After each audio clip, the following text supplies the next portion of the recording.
കാലത്തിന് ശേഷം ഞങ്ങൾ വീണ്ടും ഒരു അട്ടപ്പാടി പോക്ക്. വേനൽക്കാലത്ത് അട്ടപ്പാടി എങ്ങനെ ഉണ്ടാവും നമുക്ക് നോക്കാം. എന്താ സുജില? പിന്നെ അല്ല ഞങ്ങള് മൂന്നാളെന്ന് അപ്രതീക്ഷിതമായി വെള്ള കെട്ടിറങ്ങിയിട്ടുണ്ട്.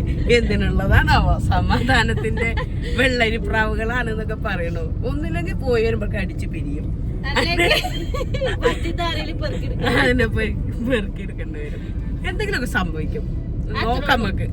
എന്താ ഓക്കെ സെറ്റ്. ചായയും താറാമുട്ട നമ്മുടെ ആനമൂളിയില് സ്പെഷ്യലാണ്. അട്ടപ്പാടിക്ക് പോകുന്നവരും വരുന്നവരും 10-ാം വളവിലെ ഐസ്ക്രീമും ആനമൂളിയിലെ താറാമുട്ടിയും ചായയും മിസ് ചെയ്യാൻ പാടില്ല. മനസ്സിലായോ? അപ്പൊ നമുക്കും പോയിട്ട് കഴിക്കാം. സത്തുമണി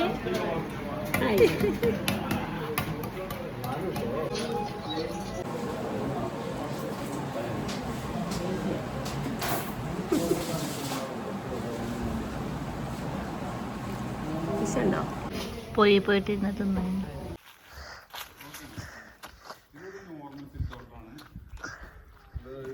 സൈഡ് സ്റ്റെപ്പൊക്കെ കൊടുക്കുന്ന ഗ്രാനൈറ്റ് ആണ്. ഇത് ടൈൽസ് ആണ്. ക്ലൈന്റ് തന്നെ ചൂസ് ചെയ്ത ടൈൽസ് ആണ്. ചെറിയ ഇരിക്കേണ്ട ഒരു ഇത്